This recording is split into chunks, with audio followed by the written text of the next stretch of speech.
तो इंशाल्लाह आगे हम भी उसको खुले दिल के साथ हर ओहदे के लिए, हर टिकट के लिए बिल्कुल उसको कंसिडर करेंगे। OIC या ऐसे जो भी इंटर गवर्नमेंटल ऑर्गेनाइजेशंस हैं, उनकी जो आउटकम्स हैं वो बहुत अहमियत की हामिल होती हैं।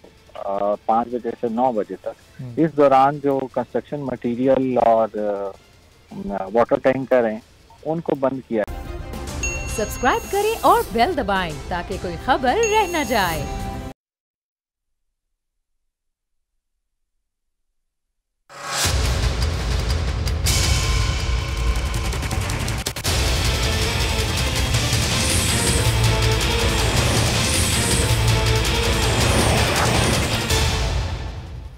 अस्सलाम वालेकुम, आप देख रहे हैं प्रोग्राम बस बहुत हो गया। मैं हूं अरबाब जहांगीर और PDM के सरबराह मौलाना फजलुर रहमान को शायद अब यह यकीन हो चला है कि हुकूमती इत्तेहादी अब हुकूमत के साथ नहीं है। आज उन्होंने कहा मुलाकात MQM की क़यादत से MQM के मरकज़ बहादराबाद पर की और उसके बाद उन्होंने ज़ाहिर MQM ने हुकूमत छोड़ने का, अपोजिशन में शामिल होने का ऐलान तो नहीं किया, लेकिन मौलाना साहब को ये ज़रूर यकीन है कि अब MQM हुकूमत के साथ नहीं है। उन्होंने ये दावा आज MQM की क़यादत से मुलाकात के बाद भी किया। वहाँ पर तो उन्होंने गुफ्तगू भी की जिसमें उन्होंने कहा कि वो MQM की क़यादत से मुलाकात के बाद मुकम्मल मुतमईन है और उन्हें तहरीक अदम एतमाद की कामयाबी का भी यकीन है। अलबत्ता एक आध दिन में शायद MQM की तरफ से कोई खबर आ भी जाए। क्या गुफ्तगू की मौलाना साहब ने, ज़रा ये मुलाहिज़ा कीजिए। अब मौलाना साहब के इस दावे में कितनी हकीकत है कि वो मुकम्मल मुतमईन होकर जा रहे हैं, भरपूर हम आहंगी मौजूद है।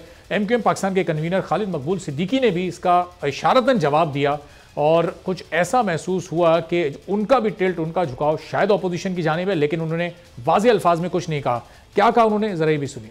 मौलाना फजलुर रहमान से तो MQM क़यादत की मुलाकात हुई, इसके अलावा आज उनका साबिक़ सदर आसिफ अली ज़रदारी से भी टेलीफोनिक रब्ता हुआ, फ़ोन पर उनसे बात हुई और खालिद मकबूल सिद्दीकी और आसिफ अली ज़रदारी की जो गुफ्तगू हुई उसमें MQM पाकिस्तान को उनके मुतालबात की मंजूरी का ग्रीन सिग्नल आसिफ अली ज़रदारी की जानिब से दे दिया गया। उन्होंने खालिद मकबूल सिद्दीकी से कहा कि आप इस्लामाबाद आएँ, मुलाकात करते हैं, जो भी तय होगा उस पर अमल भी होगा। अब इस सारी सूरत हाल में जो पिछले 2 दिन में पैदा हुई है, हुकूमत अपने मुनहरिफ अरकान के ख़िलाफ़ सुप्रीम कोर्ट गई है, वहाँ से अब मशवरा और तजवीज़ मांगी गई है। उसके बाद ऐसा लग रहा है अपोजिशन के लिए एक बार फिर इत्तेहादियों की अहमियत बढ़ गई है, क्योंकि अगर कोई ऐसी तजवीज़ सुप्रीम कोर्ट की तरफ से आ जाती है कि जो मुनहरिफ अरकान हैं उनके लिए वोट देकर फिर अपनी नाअहली को बचाना मुश्किल हो सकता है, तो फिर उसके बाद ज़ाहिर है कि ये इत्तेहादी तमाम जो अरकान हैं इनकी बहुत ज़्यादा ज़रूरत अपोजिशन को पड़ेगी। तो अपोजिशन जमातें अब इन इत्तेहादियों को क्या क्या दे सकती हैं, किस तरह से अपने साथ रख सकती हैं, कब तक ये ऐलानात मुतवक्के हैं।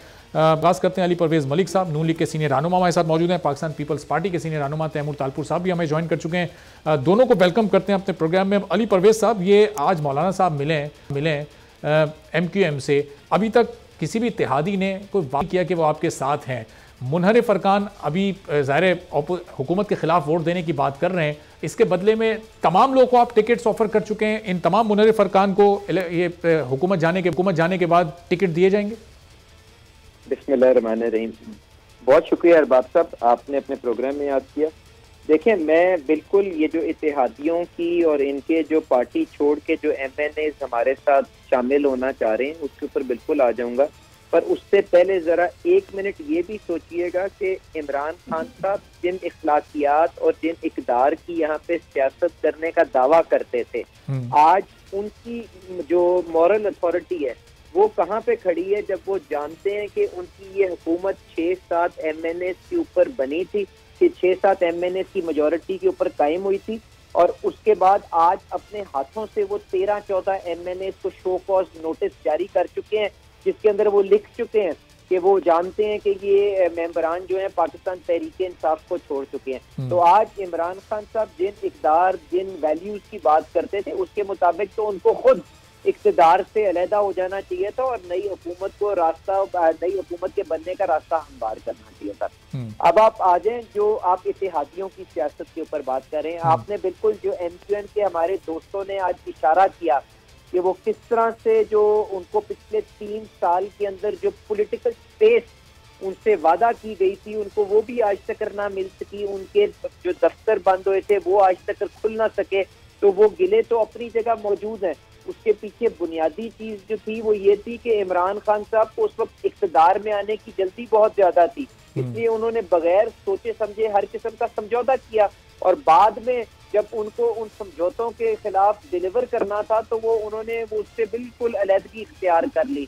तो आज उनके इत्तेहादी भी उनसे ये गिले अपने आगे इजहार कर रहे हैं, और उसके अलावा उनकी कारकर्दगी जब हुकूमत की देखते हैं जिसका बोझ उठा के वो अपने वोटरों के पास नहीं जा सकते, तो यकीनन उनके पास यही बेहतर ऑप्शन होगी कि वो अपोजिशन की जमातों के साथ इस तहरीक के अंदर अपना हिस्सा डालें, और ये जो उनका किरदार रहा है पिछले 3 सालों के अंदर इस हुकूमत को सपोर्ट करने का, उसका जिस हद तक हो सके अजाला कर सकें। तो आपको यही सारी चीजें इसी डायरेक्शन के अंदर जाती हुई नजर आ रही हैं। और परवेज इलाही साहब ने भी, आपको याद होगा, इंटरव्यू में कहा था कि सारे के सारे इत्तेहादी जो है उनकी 100%, उन्होंने 99.9% नहीं कहा, उन्होंने कहा 100% उनकी इंक्लिनेशन जो है ऑपोजिशन की जमातों के अंदर है, और उसी चीज को अमली जामा आपको पहनता हुआ ये नजर आ रहा है। और ये सारी की सारी जो ऑपोजिशन की जमातें हैं वो जो ये हुकूमत की इत्तेहादी हैं, ये सारी की सारी ऑपोजिशन के साथ तहरीक में हिस्सा डाल रही है। अली परवेज साहब, ये इन लोगों के साथ अभी जो कमिटमेंट्स और वादे आप लोग कर रहे हैं ये पूरे करना खासा मुश्किल होगा, चूंकि जो हुकूमत में रहते हुए हुकूमत 3.5 साल में नहीं कर सकी, तो आप लोग कैसे करेंगे? तैमूर साहब, अब ये MQM का जो सबसे बड़ा मसला है वो तो ज़ाहिर है उनके बंद दफ्तरों को खोलना है। वो कहते हैं कि वज़ीर आज़म के पास जिस चीज़ मामले का इख्तियार ही नहीं हो उसमें वो क्या कर सकते हैं, वो भी बेबस हैं। जिस मामले में वज़ीर आज़म बेबस हैं वो मुतालबा आप लोग कैसे पूरा करेंगे? कामयाब हो सकेंगे उनके दफ्तरों को खुलवाने में? बिस्मिल्लाहिर्रहमानिर्रहीम। देखिए जी, इमरान खान की नफ्स से अब तो पूरा पाकिस्तान वाकिफ हो गया है। इमरान खान एक झूठा शख्स है जो मिस कमिटमेंट्स करता है, जो यू टर्न्स लेता है, जो झूठ बोलता है, जो अपने अवाम का, लोगों का, इत्तेहादियों का, अपने शहरियों का बेवकूफ बनाता है। जहां पर बात आती है पाकिस्तान पीपल्स पार्टी की, सदर आसिफ अली जरदारी की, तो जरदारी साहब ने जब भी कोई कमिटमेंट किया उसको ऑनर किया है। अगर हमने उनको कहा है कि हम दफ्तर खुला के देंगे तो उनके दफ्तर खुलेंगे। उसके अलावा जो भी कमिटमेंट होगी जो जरदारी साहब करते हैं वो कमिटमेंट मैं समझता हूं पूरी होगी। और ये चीज MQM के दोस्तों को भी पता है कि जरदारी साहब is a man of commitment. जब वो कोई बात करते हैं तो वो पूरी होती है। कैसे होती है वो मेरा सर का दर्द है, वो जरदारी साहब की जिम्मेदारी है, हमारा काम है करना, तो उसकी मेरे ख्याल से फिक्र करने की जरूरत नहीं है। पर बेसिकली आज जो माहौल चल रहा है ना अरबाब साहब, आप जरा उससे बेहतर मेरे ख्याल से उसकी पिक्चर में आ जाए। अब ये बातें नहीं चल रही हैं कि कौन हमारे साथ है, इत्तेहादी हमारे साथ है नहीं है, इंडिपेंडेंट्स हमारे साथ है नहीं है, PTI कितने लोग हमारे साथ हैं, ये बातें अब नहीं हो रही हैं। अब जो डिस्कशन हो रहा है ऊपर के रैंक्स में प्रेसिडेंट जरदारी का या शहबाज शरीफ साहब का, उसमें ये डिस्कस हो रहा है कि इस इमरान खान को और इसके जो ये खास छाड़ते हैं बदतमीज तरीन लोग जिनको अपनी माओ बहनों की तमीज नहीं है, उनको इस मुल्क से भागने नहीं देना। अच्छा। अभी हमारा जो है मेन एम है कि इनको भाग नहीं देना। हम अभी से तैयारी कर रहे हैं। शहबाज शरीफ साहब चाहते हैं कि इनको कोर्ट लखपत में रखा जाए। मैं समझता हूं कि इनको तो सिंध की तैमूर साहब, इसका मतलब जो आगे तो, का जो सेटअप आना है उसकी टीम डिसाइड हो चुकी है। वजीर आजम कौन होगा, कैबिनेट में कौन कौन शामिल होगा, प्रेसिडेंट कौन बनेगा, ये तमाम चीजें पे डिसाइड हो चुकी हैं। तभी ये प्लानिंग हो रही है कि किस तरह से इन लोगों को रोकना है। देखिए जी 70% चीजें डिसाइड हो गई हैं, 30% चीजें जो है बातचीत चल रही हैं। उनमें कोई ऐसी चीज है नहीं जिसमें कोई बहुत बड़ा इशू हो। कोई ऐसी चीज नहीं है जिसपे प्रेसिडेंट जरदारी साहब या शहबाज शरीफ साहब एग्रीमेंट में ना हो या मौलाना साहब एग्रीमेंट ना हो या हमारे जो अब नए इत्तेहादी आ रहे हैं, नए कोलिशन पार्टनर जो दूसरों को छोड़ के आ रहे हैं, हमें तकरीबन हर चीज पे सेटलमेंट होगी। कोई आर्ग्यू करने की चीज रही नहीं है, कोई जिद की चीज रही नहीं है। अब ये जो जितने भी PTI के लोग आपके साथ आए हैं इनको फिर कैसे अकोमोडेट करेंगे? अगर इनकी तादाद 40-45 है और इन सबको, आपको, पीपल्स पार्टी को, दीगर जमातों को, मौलाना साहब की जमात को टिकट देना पड़ा, तो उन हलकों में जहां इनको टिकट देंगे वहां आपके अपने वर्कर्स भी होंगे, आपके अपने कैंडिडेट्स भी होंगे, फिर उनके साथ तो नाइंसाफी हो जाएगी। ये इस पूरी सूरत हाल को कैसे फिर ओवरकम करेंगे आप लोग? अरबाब साहब अभी जो है ना, तैमूर साहब मैं आ रहा हूं, मैं जरा ये अली परवेज साहब से कमेंट ले लूं, फिर मैं आपकी तरफ ये सवाल लेकर आ रहा हूं। जी अली परवेज साहब। अरबाब साहब, मेरी गुजारिश इस तरह से है कि अभी कोई किसी से कोई वादा तो हुआ नहीं है। लोगों ने अपनी पसंद का इजहार किया है कि वो चाहते हैं कि ऑपोजिशन की जमातों की जो जमातें हैं उनकी सफ़ों के अंदर शामिल हो सके और अपना किरदार जो है अपने मुल्क की खिदमत के लिए भरपूर अंदाज के अंदर वो अपना यूज कर सकें। तो गुजारिश ये है कि फिलहाल तो वो किनारा कशी इख्तियार कर रहे हैं इस बोझ से जिसको लेके वो अपने वोटरों के पास नहीं जा सकते। और उसके बाद जब इलेक्शन का मैदान लगेगा, अगर उनकी ख्वाहिश होगी कि ऑपोजिशन की जमातों की टिकट लेके वो अवाम के पास जाएं, तो यकीनन उनके जो कायदीन है भरपूर अंदाज के अंदर उसको एवेलुएट भी करेंगे और अच्छे से अच्छा जो नुमाइंदा होगा उसको टिकट दे के वहां से इलेक्ट करवाने की कोशिश करेंगे। पर मैं आपसे एक बात कर दूं, जो नवाब साहब ने भी जिसकी तरफ इशारा किया कि इमरान खान साहब और बाकी के जो सियासी कायदीन हैं उनके अंदर जो एक बुनियादी फर्क है वो ये है कि वो अपने कमिटमेंट्स के पक्के हैं। अगर किसी से कोई वादा या कोई अरेंजमेंट हुआ तो इंशाल्लाह उसकी बिल्कुल पासदारी भी होगी और इंशाल्लाह उसके मुताबिक आप अमल करते हुए भी नजर आएंगे। तो अली परवेज साहब, ये आपकी बातों से लग रहा है कि अभी तक ये वादा कमिटमेंट इन लोगों को टिकट देने का किया नहीं गया है, लेकिन वो तो अपने तौर पर उम्मीदें लगाए बैठे हैं। उन्होंने तो अपने तौर पर ये एक्सपेक्ट किया ना कि आप लोग लाजमी उनको टिकट देंगे। उन्होंने अरबाब साहब कहा है कि हम पाकिस्तान तहरीक इंसाफ की टिकट के ऊपर अगला इलेक्शन नहीं लड़ेंगे। उसके बाद वहां पे हल्के के अंदर कौन कौन से उम्मीदवार मौजूद होंगे, कौन सा सबसे मौजू कैंडिडेट होगा जिसको पाकिस्तान मुस्लिम लीग नवाज मुंतखब करवाना चाहेगी, ये बाद के फैसले हैं सारे के सारे। पर आज जो फैसला बुनियादी तौर पे हुआ है वो ये है कि वो पाकिस्तान तहरीक इंसाफ की टिकट के ऊपर अगला इलेक्शन नहीं लड़ेंगे। और हम इस एहसास की, इस जो कुर्बानी की हम कदर करते हैं, क्योंकि हम समझते हैं कि उनके इस फैसले से इस नालायक हुकूमत को घर भेजने में हमें आसानी होगी। तो जो हमारे लिए हमारे साथ इस बड़े मकसद के अंदर साथ चल रहा है, तो इंशाल्लाह आगे हम भी उसको खुले दिल के साथ हर ओहदे के लिए, हर टिकट के लिए बिल्कुल उसको कंसिडर करेंगे। अच्छा, तो तैमूर तालपुर साहब, ये इतना ही सादा है कि ये बगैर ज़ाहिर पैसों का, तो वो हल्फ लेकर कह रहे हैं कि हमने कोई एक पैसा नहीं लिया। अब आप लोग कह रहे हैं कि अभी टिकट्स का भी फाइनल नहीं हुआ, किसको देना है किसको नहीं देना, तो उन्हें टिकट भी नहीं चाहिए, उन्हें पैसा भी नहीं मिला, बगैर किसी फ़ायदे के वो इतनी बड़ी कुर्बानी दे रहे हैं कि वो ना अहल भी होने जा रहे हैं अगर वो हुकूमत का वो डिफेक्शन लॉ अप्लाई करती है हुकूमत। तो इतनी बड़ी सियासी कुर्बानी बगैर किसी फ़ायदे के, ये मंतक आपकी समझ आती है? पहली बात तो मैं आपको ये क्लियर करता चलूं कि जो मेरी सोच है, जो मेरा हिस्ट्री के बारे में जो मेरा मुझे पता है, तो मेरे ख्याल से ये पहली बार है कि किसी को एक टके रुपए की लालच नहीं है, ना किसी को एक रुपया चाहिए, ना कोई देना चाह रहा है ना कोई लेना चाह रहा है। क्योंकि हर कोई समझता है कि मुल्क जिस बुरहान में आज है और जिस बेवकूफ़ हुक्मरान जिसका मतलब ज़हनी तवाज़ुन वो खो चुका है, वो अपने डबल डोज को ट्रिपल डोज पे ले आया है, उसको होश हवास नहीं है, जिस किस्म की बातें कर रहा है, जिस किस्म की धमकियां दे रहा है, जिस तरह से कह रहा है लोग अपने MNAs के बच्चों के लिए उनको स्कूल में पढ़ने नहीं दिया जाएगा, उनके रिश्ते नहीं आएंगे, तो ये तो एक पागल आदमी ऐसी बात कर सकता है, होशियार अकलमंद आदमी ऐसी बात नहीं कर सकती। ये बेसिकली अब खिसक गया है अपने नशों की वजह से मेरे ख्याल से। अब लोगों के पास और कोई चारा नहीं है सिवाय इसके कि इससे मुल्क को बचाएं। जहां तक बात की आपने कि लोग एडजस्ट कैसे होंगे, तो जब प्रेसिडेंट जरदारी और शहबाज शरीफ साहब साथ बैठेंगे तो इंशाल्लाह ताला जितने भी लोगों के सबको साथ मिलकर बैठ के और ये एडजस्ट कर लेंगे। और मैं आपको ये बता दूं कि काफी लोगों से कमिटमेंट्स हो गई हैं, काफियों से कमिटमेंट्स होनी है, एक भी शख्स के साथ कोई मिस कमिटमेंट नहीं होगी। अच्छा, किसी भी तरफ से। और इसका जिम्मा हम उठाएंगे। आप अपनी गुफ्तगू में बार बार प्रेसिडेंट जरदारी बोल रहे हैं, तो ये आने वाले सेटअप में जरदारी साहब ही प्रेसिडेंट होंगे, तो फिर मौलाना साहब को क्या मिलेगा? मुझे ये नहीं पता कि जरदारी साहब प्रेसिडेंट फिर से होंगे या नहीं, पर मैं समझता हूं कि मेरी जाती राय है कि जरदारी साहब से बेहतर प्रेसिडेंट ऑफ पाकिस्तान नहीं आ सकता। और अगर पीपल्स पार्टी और नून लीग की एक अच्छी अंडरस्टैंडिंग होती है जिसमें ऑफकोर्स मौलाना साहब भी एडजस्ट किए जाएंगे। अब मेरे ख्याल से मैं जब तक मेरे लीडर अनाउंस नहीं करते कि उन लोगों ने क्या किसको कहाँ एडजस्ट किया, तो मेरे मुंह से बात अच्छी नहीं लगेगी कि मैं कहूँ कि कौन कहाँ पे एडजस्ट होगा। हाँ, ऑफकोर्स सिंध की अवाम, पाकिस्तान की अवाम, पाकिस्तान का शहरी चाहता है कि जरदारी साहब एक्टिव रोल ने एक्टिव जगह पर आए। और प्रेसिडेंट जरदारी मैंने इसलिए कहा क्योंकि वंस प्रेसिडेंट जो उनको लक़ब मिलता है तो हमेशा प्रेसिडेंट ही कहा जाता है। अच्छा, और अगर चले जरदारी साहब प्रेसिडेंट बनते हैं तो फिर ज़ाहिर है जो वजारत उज़्मा है वो, चूंकि शहबाज शरीफ साहब अपोजिशन लीडर हैं, नून लीग सबसे बड़ी पार्टी भी है, तो पीपल्स पार्टी को तो कोई एतराज़ नहीं होगा अगर वो वज़ीर आज़म बने, बल्कि शायद पीपल्स पार्टी तजवीज़ भी करेगी कि उन्हीं को बनाया जाए। जमहूरियत का तकाजा यही है।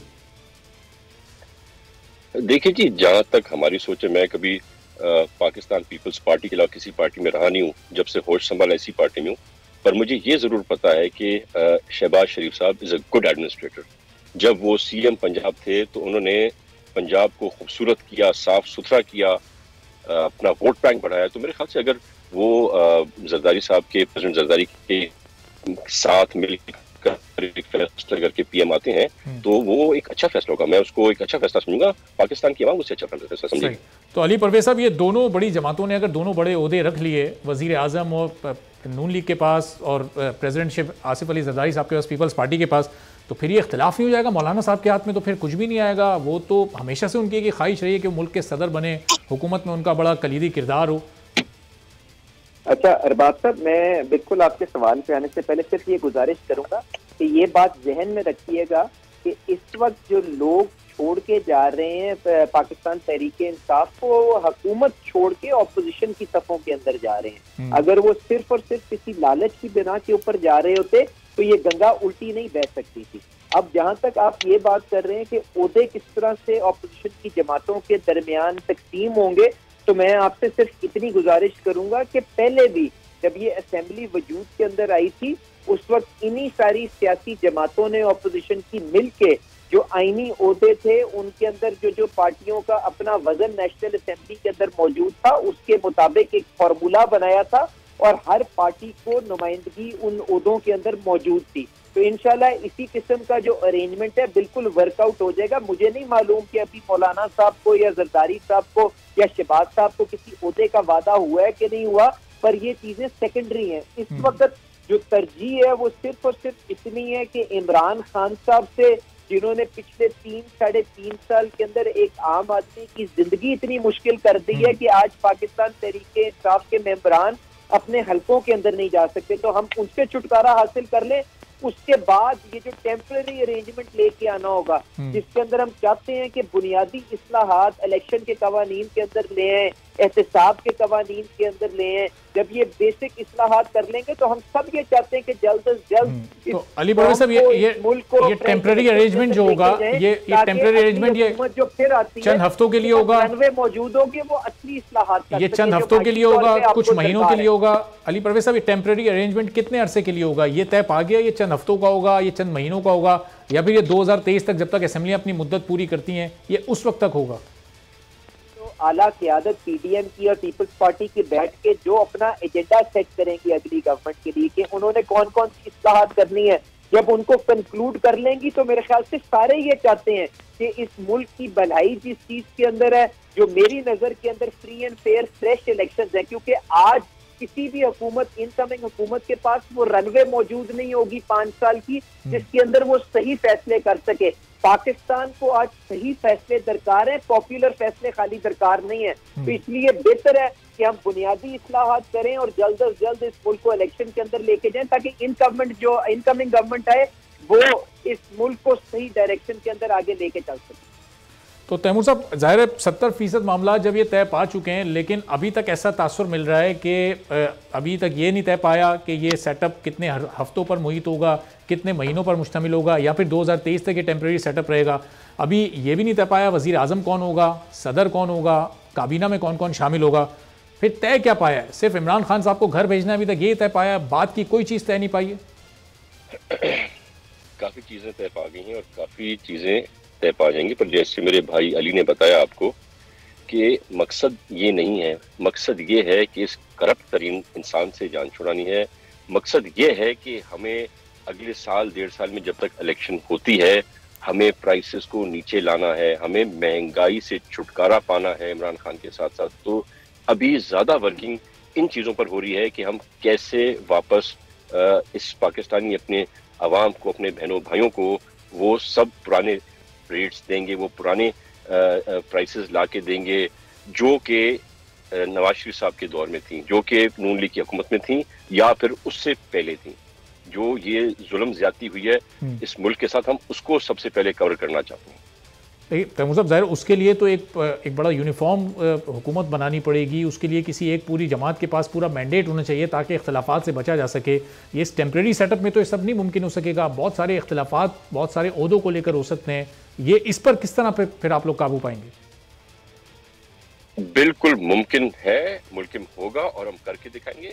जब मुल्क की सारी सियासी जमातें एक साथ बैठी हुई हैं, मुल्क के भले के बारे में सोच रही हैं, तो आप जरूर बेहतरी देखेंगे। आपकी जब प्रायोरिटी ये होगी कि आपको आवाम को रिलीफ देना है तो आप बेहतरी देखेंगे। और वन हेड टुगेदर। हेलो जी जी तैमूर साहब, आवाज आ रही है आपकी? हाँ जी, डिस्टर्बेंस आ रही है बीच में। अच्छा, सही करते हैं, इसको सही करते हैं, आप अपनी बात, अपना पॉइंट मुकम्मल कर लीजिएगा। जी, तो बेसिकली जब एक के बजाय 4 जमातें साथ बैठेंगी, जब एक के बजाय 4 दिमाग साथ बैठेंगे, उन 4 लोगों का एक्सपीरियंस है, खुसूसन आसिफ अली जरदारी साहब का, प्रेम जरदारी का जो एक्सपीरियंस है आपने देखा है, अभी भी आपने देखा किस तरह से उन्हें हर चीज को मैनेज किया। तो आई एम श्योर जब ये सब साथ बैठेंगे, एक नेशनल गवर्नमेंट फॉर्म हो या जिस तरह भी से सेटअप को ये लाएंगे, आप देखेंगे कि अगले साल सवा साल के अंदर रिलीफ मिलेगा लोगों को। और जब हमारी जनरल इलेक्शंस अगली आएंगी तब लोग देखेंगे और मानेंगे कि जो सियासी जमातें, जब सियासी कुव्वतें इकट्ठा होती हैं किसी सेलेक्टेड के खिलाफ, तो उनका फर्क क्या होता है। क्या इमरान खान के 3.5 साल थे, आप अब उन्हें कंपेयर करेंगे हमारे सियासी लोगों के 1.25 साल के साथ। ठीक है, चलिए, बहुत बहुत शुक्रिया तैमूर तालपुर साहब। अली परवेज मलिक साहब हमारे साथ मौजूद थे। गुफ्तगू दोनों मेहमानों की। आप ब्रेक लेंगे और ब्रेक के बाद पाकिस्तान ने एक बार फिर OIC के वज़राए ख़ारजा की कॉन्फ्रेंस की मेज़बानी की है। ये इजलास अभी भी जारी है, 2 रोज़ा ये इवेंट है। एक ब्रेक के बाद इस पर बात करेंगे।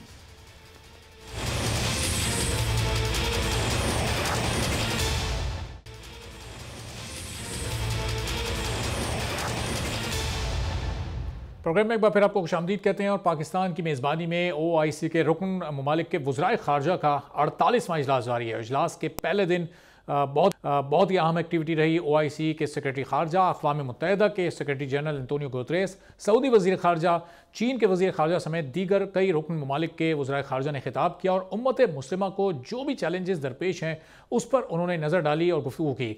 वज़ीर आज़म इमरान खान ने OIC के इजलास से खिताब में बड़ी अहम बातें की। उन्होंने कहा कि हम कश्मीर पर नाकाम हो चुके हैं। हम तमाम ममालिक की अपनी ख़ारजा पॉलिसियाँ हैं, लेकिन अगर हम मुत्तहिद ना हुए और हमने एक मौक़िफ़ ना रखा तो हम कहीं के नहीं रहेंगे।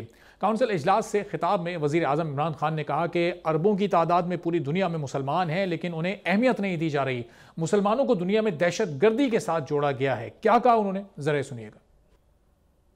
प्राइम मिनिस्टर इमरान खान इस तरह के फोरम्स पर इस्लामोफोबिया से मुतालिक भी ज़रूर बात करते हैं। आज भी उन्होंने बड़ी अहम बातें की। इससे मुतालिक उनका क्या कहना था, ये भी सुनिए।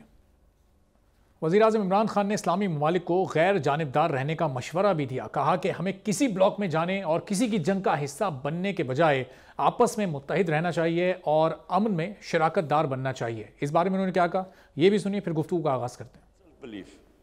तर्जुमा दफ्तर ख़ारजा आसिम इफ्तिखार साहब हमारे साथ मौजूद हैं, उनसे ज़रा इस बारे में गुफ्तगू करते हैं। आसिम साहब, पहले तो ज़ाहिर है आपको भी बहुत मुबारकबाद कि इतना बड़ा इवेंट पाकिस्तान ने करवाया, पूरी दुनिया ने देखा, तमाम इस्लामी ममालिक के वज़राए ख़ारजा यहाँ पर आए हुए हैं। प्राइम मिनिस्टर पूरी दुनिया में जहाँ भी जाते हैं वो इस्लामोफोबिया से मुतालिक भी बात करते हैं, फिर ख़ास तौर पर कश्मीर और फ़लस्तीन का मसला भी वो पूरी दुनिया में उठाते हैं। इस पर OIC अपना कोई मौसर पैगाम पूरी दुनिया के सामने मौसर तरीके से क्यों नहीं रख सकी आज तक, आसिम साहब? जी देखिए, ये जो प्राइम मिनिस्टर साहब की तकरीर है, इसको मेरा ख्याल में आप बेहतर समझ सकते हैं इस तनाजुर में जो हमने इस कॉन्फ्रेंस की जो थीम जो पाकिस्तान ने प्रपोज की, partnering for unity, justice and development. तो आप इसका पहला ही अगर जुज ले लें, यूनिटी यानी कि इत्तेहाद, तो प्राइम मिनिस्टर साहब ने इस चीज़ की तरफ तवज्जो मबजूल फरमाई है कि जब हम यूनाइटेड होंगे, जब हम एक कलेक्टिव एफर्ट करेंगे, तब हम कामयाब होंगे। मेरा ख्याल है ये हमें समझने की ज़रूरत है। और फिर साथ ही उन्होंने एक एग्जांपल भी दे दिया, अभी आपने जिक्र किया इस्लामोफोबिया का। आप देखिए कि 2-3 साल पहले एक डिवाइडेड ओपिनियन था, इसको आगे, इस इशू को आगे लेके जाना है, नहीं जाना, अगर जाना है तो कैसे जाना है। और फिर प्राइम मिनिस्टर साहब की गाइडेंस में पाकिस्तान ने एक इनिशिएटिव लिया, हम उसको OIC के प्लेटफॉर्म पे लेके गए, वहाँ से रेजोल्यूशन अडॉप्ट कराई और फिर उसको अक़वाम मुत्तहिदा में लेके गए, जहाँ पे पूरी दुनिया 193 ममालिक के साथ हमने नेगोशिएट किया पाकिस्तान की लीड में, OIC की सपोर्ट के साथ। और आपने देखा उसका नतीजा ये कि 15 मार्च को International Day to combat terrorism, Islamophobia वो अडॉप्ट हुई। दैट इज़ ए मैनिफेस्टेशन कि जब इस्लामी दुनिया किसी एक चीज़ पर मुत्तहिद हो और एक कलेक्टिव जॉइंट एफर्ट करे तो कामयाबी आपको मिलती है। तो जहाँ तक कश्मीर और फ़लस्तीन के मसलों का ताल्लुक है, उसमें आप देखिए कि बिल्कुल यूनाइटेड है। जो इस्लामी ममालिक हैं, जो OIC की करारदादें आप देखें तो फ़लस्तीन और कश्मीर के मसलों पर बिल्कुल एक स्ट्रॉन्ग अनइक्विवोकल सपोर्ट बिल्कुल मौजूद है। उसको आगे ले जाने की ज़रूरत है, उसको मज़ीद प्रैक्टिकल बनाने की ज़रूरत है, और हमें ये भी समझने की ज़रूरत है कि OIC एक पॉलिटिकल फोरम है।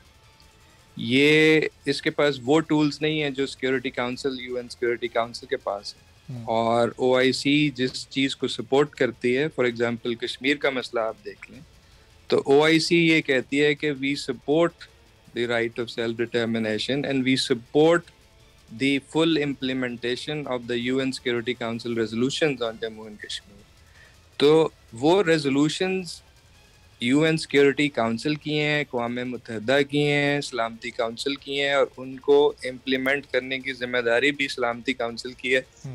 OIC उसमें अपना किरदार अदा कर सकती है, उसमें पुश कर सकती है, और उसमें वो सपोर्ट प्रोवाइड करती है। अब ये देखिए कि जो OIC की सपोर्ट है पाकिस्तान के लिए, उसको आप इस तनाजुर में देखें कि पाकिस्तान तो एक फरीक है, जिस तरह भारत एक फरीक है कश्मीर के मसले में, पाकिस्तान भी एक फरीक है। बिल्कुल हमारी एक आवाज़ है। लेकिन जब OIC के 57 ममालिक पाकिस्तान की पोजीशन को सपोर्ट करते हैं, तो इसका मतलब है कि उन्होंने अपना जो कलेक्टिव वेट है वो पाकिस्तान के पीछे डाला, which is very very important. सही। और जैसे प्राइम मिनिस्टर इस वक्त बात कर रहे हैं तमाम इस्लामी ममालिक के इत्तेहाद की, तो क्या कोई जॉइंट डिफेंस सिस्टम या ऐसा मैकेनिज्म बनाया जा सकता है कि तमाम इस्लामी ममालिक अगर किसी फ़लस्तीन या कश्मीर जैसा कोई इशू हो तो वो उसको मुत्तहिद रहकर मुश्तरका तौर पर उसको डिफेंड कर सकें? जी देखें, हम पाकिस्तान काफ़ी अरसे से OIC के प्लेटफॉर्म पर ये तजवीज़ पेश कर चुके हैं, और इसको हम अगला 1 साल जो हमारा इसकी वज़राए ख़ारजा की काउंसिल की सदारत में होगा, इसमें हम ये चाहेंगे कि OIC डिस्कस करे कि किस तरह एक पीस एंड सिक्योरिटी से रिलेटेड एक OIC के अंदर एक फ्रेमवर्क होना चाहिए, एक आर्किटेक्चर होना चाहिए, जिसमें आप मीडिएशन की बात करें, कॉन्फ्लिक्ट रेजोल्यूशन की बात करें, और फिर उसको आहिस्ता आहिस्ता डेवलप करके उसको आप आगे ले जा सकते हैं। OIC की अपनी एक पीस कीपिंग फोर्स हो सकती है। जिस तरह आप देखेंगे अफ्रीकन यूनियन ने ये तमाम चीज़ें कर ली पिछले 2 दहाइयों के दौरान। उन्होंने एक ग्रेजुअल अप्रोच के साथ उन्होंने अपनी पीस एंड सिक्योरिटी काउंसिल भी बनाई है, वो पीस कीपिंग फोर्सेस भी डिप्लॉय करते हैं। तो OIC भी ये कर सकती है। OIC के पास बहुत ज़्यादा रिसोर्सेज हैं as compared to African Union. तो हम इस डिस्कशन को आगे बढ़ाना चाहते हैं, और ये एक पॉलिटिकल एक पुश होगी इसमें OIC के जो दूसरे। पाकिस्तान तो इस डिस्कशन को आगे बढ़ाना चाहता है। OIC के और कितने ममालिक हैं जो ये चाहते हैं कि OIC इसी तरह फाल रहे और इस तरह के मसाइल जो मुस्लिम ममालिक को आते हैं उनको हल करवाने में अपना किरदार अदा कर सके, और ऐसे एक्टिव इसमें पार्टिसिपेंट्स हैं? जी, मेरा ख्याल है इसमें काफ़ी इंटरेस्ट है, और आप देखेंगे OIC बेसिकली अफ्रीका, अरब और एशियन कॉन्टिनेंट से ताल्लुक़ हैं रखते हैं ज़्यादातर ममालिक। 57 जो ममालिक हैं, सिवाय 1-2 के जो यूरोप से हैं, और जो कॉमन जो इश्यूज़ हैं, जो प्रॉब्लम्स हैं, वो मिलते जुलते हैं। आप देखें कि एशिया में भी कॉन्फ्लिक्ट्स हैं, अफ्रीका में भी हैं, अरब वर्ल्ड में भी हैं, और ये मेरा ख्याल है कि large majority of the OIC members they recognise that OIC should be more influential, more prominent in handling our own peace and security issues rather than leaving it in the hands of the others. Asim साहब, दुनिया के बहुत से ममालिक ऐसे हैं जो OIC के इन इजलासों को, कॉन्फ्रेंसेस को वो वन डे एक्टिविटी समझते हैं, OIC को गैर फाल समझते हैं। हमारे पड़ोसी मुल्क अगर हम भारत की बात करें तो कितना इम्पोर्टेंट मैसेज और कितना इम्पैक्टफुल मैसेज आज के इस इवेंट से भारत को गया होगा? देखिए, मेरा नहीं ख्याल कि I don't agree with your assessment के वो इसको वन डे इवेंट समझते हैं। आप देखिएगा कि ये जो इसकी प्रोनाउंसमेंट्स हैं, जो डिसीजंस हैं, जो आउटकम्स हैं, वो सामने आएंगे तो अगर तो वो बेमानी हो या उनका कोई फोर्स ना हो और उनकी कोई अहमियत ना हो तो फिर तो लोग उसको इग्नोर कर दें। तो फिर भारत को उस पर तशवीश क्यों होती है? फिर वो कहेंगे ठीक है जी, ये तो इसका तो कोई अहमियत ही नहीं है। But that is not the case. जब वो करारदाद सामने आती है, जब वो पोजीशन सामने आती है तो फिर they go on the defensive and that is why they want to be an observer in the OIC also. So ये OIC या ऐसे जो भी इंटर गवर्नमेंटल ऑर्गेनाइजेशंस हैं उनकी जो आउटकम्स हैं वो बहुत अहमियत की हामिल होती हैं। हमें ये समझने की ज़रूरत है कि अक़वाम मुत्तहिदा के बाद OIC is the second largest inter government organisation in the world और जो इसके आउटकम्स होते हैं बहुत अहमियत रखते हैं। आप देखिए कि कश्मीर पे OIC की जो करारदादें हैं वो बहुत सिग्निफिकेंट हैं। इस इजलास के भी जो आउटकम होगा, जो एक मिनिस्टीरियल रेजोल्यूशन होगी कश्मीर पर, वो आप देखिएगा कि वो किस तरह एक अपनी पोजीशन को रीअफर्म करते हैं पाकिस्तान के हक़ में और कश्मीरियों के हक़ में। और जो भारत ने 5 अगस्त 2019 के बाद से जो इक़दामात दिए हैं, किस तरह उनको मुस्तरद किया जाता है और जो इंसानी हकूक़ की जो पामाली है उसकी मज़म्मत किस भरपूर अंदाज में की जाती है और कश्मीरियों का जो हक़ खुद इरादियत है उसकी किस तरह भरपूर अंदाज में उसको सपोर्ट किया जाता है। All these things are very very important. और आज बाकी जो इजलास हुआ उसके साइड लाइन्स पर OIC का जो कॉन्टेक्ट ग्रुप है जम्मू कश्मीर का, उसकी भी मीटिंग हुई। ये एक मिनिस्टीरियल लेवल की मीटिंग थी जिसमें सऊदी और टर्किश और नीजर के वज़ीर ख़ारजा और अज़रबैजान के नायब वज़ीर और वज़ीर ख़ारजा शाह महमूद कुरैशी, OIC के सेक्रेटरी जनरल, ये इन्होंने शमूलियत की।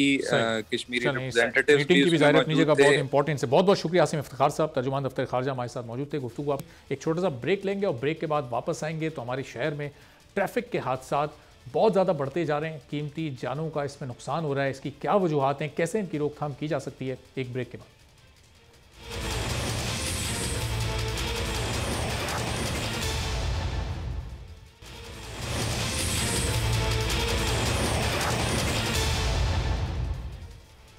प्रोग्राम में एक बार फिर आपको खुशामदीद कहते हैं और पाकिस्तान के सबसे बड़े शहर कराची के मसाइल में भी हर गुजरते दिन के साथ तेज़ी आती जा रही है। दिन हो या रात, यहाँ की सड़कें मौत बांटती नजर आती हैं। शहर में दंदनाती हैवी ट्रैफिक से हादसात का होना बहुत मामूल की बात हो गई है और कराची वालों के लिए ट्रैफिक हादसात जानलेवा भी साबित हो रहे हैं। आज कराची में शार फैसल पर ट्रॉलर की टक्कर से मोटरसाइकिल पर सवार बाप और 2 बच्चियां अपनी जान से चली गईं, जबकि सफूरा चौरंगी पर वाटर टैंकर की टक्कर से कार सवार शख्स जान की बाजी हार गया।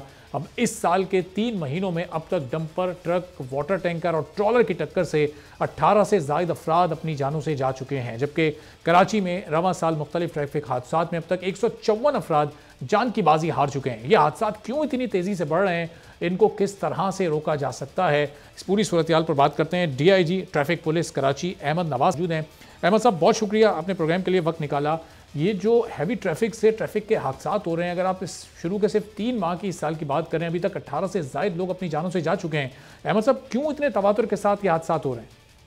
जी, इसकी वजह जो है वो ये है कि हमारे कराची के अंदर कुछ अर्से से इम्प्लीमेंटेशन, हमारी इन्फोर्समेंट जो है वो कम हुई है। स्पेशली जो हैवी ट्रैफिक है और उनके जो प्रोहिबिटेड आवर्स हैं वो इम्प्लीमेंट नहीं हो रहे थे, जो कि हमने आके इम्प्लीमेंट करना अब शुरू किए हैं। अब हमने जो स्कूल टाइमिंग है सुबह की 5 से 7 बजे तक और शाम को 5 बजे से 9 बजे तक, इस दौरान जो कंस्ट्रक्शन मटेरियल और वाटर टैंकर हैं उनको बंद किया है। लेकिन कुछ अर्से से क्योंकि कराची में BRT वगैरह का प्रोजेक्ट चल रहा था और काफ़ी कंस्ट्रक्शन के काम चल रहे थे, तो उस वक्त इन गाड़ियों को, बहुत ज़रूरी गाड़ियां जो हैं उनको नहीं रोका जाता था। ताहम अब हमने पिछले 2 दिन से इसके ऊपर सख्ती से अमल दरामद करना शुरू कर दिया। तो आप कह रहे हैं कि ये 2 रोज़ में आपने सख्ती की है, पाबंदियाँ लगाई हैं, लेकिन इन्हीं 2 रोज़ में 3 वाक़यात हो गए, तो ये क्यों आप पाबंदी लगाते जा रहे हैं लेकिन उसके बावजूद वाक़यात की तादाद बढ़ रही है? सिर्फ शार फैसल नहीं, सफूरा, न्यू कराची, हर जगह हो रहा है। जी, ये ऑर्डर ही इम्प्लीमेंट जो है वो कल से करना हमने शुरू किया है। अच्छा। परसों हमने इसके ऊपर डिसाइड किया था और कल शाम को हमने इसकी इंस्ट्रक्शंस जारी कर दी थी। और उसके बाद जैसे कि आज का वाकया सुबह का आपके इल्म में है कि बड़ा ही अलमनाक वाकया हुआ जिसमें 2 बच्चियों की और उनके वालिद की जान गई। उस सिलसिले में हमारे स्टाफ की इंतहाई कोताही पाई गई और उसके ऊपर हमें नोटिस लेते हुए उस इंचार्ज को, जो सेक्शन ऑफिसर होता है हमारा, उसको मैंने मुअत्तल किया है, उसको क्लोज किया है। उसके खिलाफ जो महकमाना कार्रवाई है वो भी, उसका भी आगाज कर दिया। आपने एक्शन तो लिया अहमद साहब, लेकिन अब ये इस पाबंदी के बाद डंपर की नकलो हरकत को रोकना तो चले किसी हद तक मुमकिन हो सकता है, लेकिन जो वाटर टैंकर हैं जो गली गली घरों में जाके पानी सप्लाई करते हैं, तो पूरा माफिया काम कर रहा है, इसको कैसे रोकेंगे? तो 24 घंटे चल रहे होते हैं। जी, ये देखें, हम जो वाटर टैंकर की एसोसिएशन है, जो इसके ट्रांसपोर्टर हैं, उसके साथ आज से हमने मीटिंग करना शुरू कर दी है। हम 24 घंटे में से सिर्फ 6 घंटे के लिए इनको रिस्ट्रिक्ट कर रहे हैं कि वो शहर के अंदर ना आए। बाकी जो 24 ठीक है, लेकिन 24 में से 6 घंटे, अब अनवर साहब सवाल ये कि फिर ये 6 घंटे कौन से होंगे? क्योंकि सुबह भी ट्रैफिक का लोड होता है, शाम में वापसी के वक्त भी ट्रैफिक का लोड होता है, तो ये कौन से 6 घंटे का इंतखाब किया आपने? एग्जैक्टली जी, सुबह 7 बजे से लेके 9 बजे तक, क्योंकि बच्चों की गाड़ियां और बसें जो हैं वो सुबह 7 बजे से निकल जाती हैं, तो वो बहुत ही हमारे लिए अहम। और फिर शाम में क्या होगा? देखें, कुछ रिसोर्सेज की कमी है, वो आप भी समझते हैं। हाँ, कि पुलिस के अंदर अपने लोग आप कैसे पाबंद करेंगे कि वो फिर रिश्वत ना लें और इसको मुमकिन बना सकें? अपनी एफिशिएंट डिप्लॉयमेंट के जरिए कि जो हमारे इम्पोर्टेंट प्लेसेस हैं, इम्पोर्टेंट रूट्स हैं, जहाँ पे कि हमें जो इन्फोर्समेंट है वो बहुत ज़्यादा ज़रूरी है और जिन टाइमिंग्स के ऊपर ज़रूरी है, हम अपने उन महदूद वसाइल को उसकी तरफ स्मार्टली और एफिशिएंटली डिप्लॉय करके और ये कमी को पूरा करेंगे। 100% तो कोई गारंटी नहीं दे सकता, क्योंकि कराची जितना बड़ा शहर है और जितने इसके मसाइल हैं आप समझते हैं। बिल्कुल। अब अहमद साहब, ये जाहिर है वाटर टैंकर से मुतालिक तो 6 घंटे का आपने शेड्यूल तय कर लिया, ये जो डंपर चलते हैं बड़े बड़े शहर की हर सड़क पर, इसका क्या शेड्यूल तय पाया?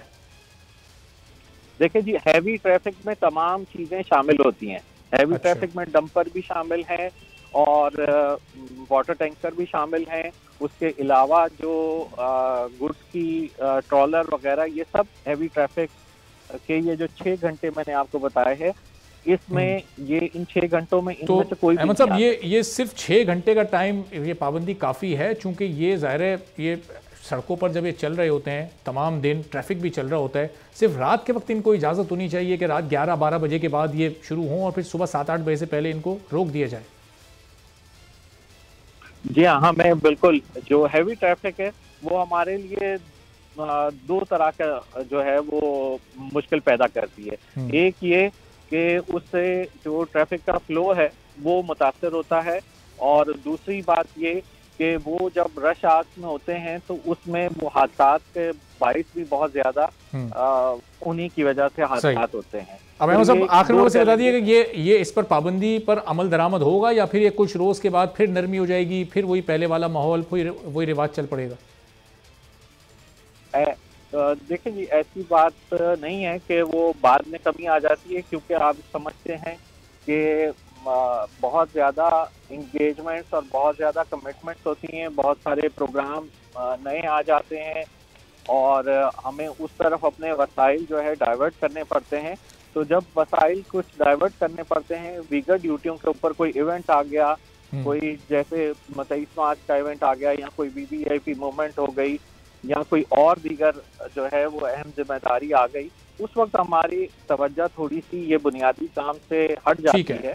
बहुत बहुत शुक्रिया DIG traffic police Karachi Ahmed Nawaz साहब हमारे साथ मौजूद थे। कह रहे थे कि कुछ तरह की वाक़यात की रोकथाम की जा सके, कुछ मज़ीद पाबंदियाँ और सख्ती वो करने जा रहे हैं। और नाज़रीन, हमारे मुल्क के अंदरूनी हालात जैसे भी हों, जब पाकिस्तान की बात आती है, दुश्मन को मुंह तोड़ जवाब देने की बात आती है, तो हमारी पूरी कौम चाहे वो एक आम आदमी हो, वो कोई सियासतदान हो, वो मुल्की अफवाज में से कोई हो या फिर बैरून मुल्क मुकीम पाकिस्तानी हो, वो सब के सब एक हो जाते हैं। कल 23 मार्च यानी यौम पाकिस्तान है और ये वो दिन है जब 23 मार्च 1940 को करारदाद पाकिस्तान पेश की गई थी। वही करारदाद पाकिस्तान जिसकी बुनियाद पर मुस्लिम लीग ने बड़े सगीर में मुसलमानों के जुदागाना वतन के हुसूल के लिए तहरीकें शुरू की और 7 बरस बाद अपना देरीना मुतालबा मंजूर करवाने में कामयाब रही। वो मुतालबा जो इस्लामी जमहूरिया पाकिस्तान के नाम से दुनिया के नक्शे पर उभरा। ये दिन तजदीद अहद वफा का दिन है। इसलिए मुल्क को संवारने और आगे ले जाने की जिम्मेदारी सिर्फ हुकूमत या सरहद पर हमारी हिफाजत करने वाले बहादुरों की नहीं बल्कि हम सब की है, हर एक की है। इसीलिए मुल्क की तरक्की और हिफाजत के लिए हमें हर किस्म के इख्तिलाफात भुलाकर एक होना होगा, एक अजीम कौम बनना होगा और ऐसी मिसाल कायम करनी होगी कि दुश्मन पाकिस्तान के खिलाफ साजिशों का सोच भी ना सकें। आज के प्रोग्राम से इजाज़त भी इसी दुआ के साथ चाहेंगे, रहती दुनिया तक इस अजीम मुमलिकत को कायम व दायम रखे। आमीन। पाकिस्तान जिंदाबाद।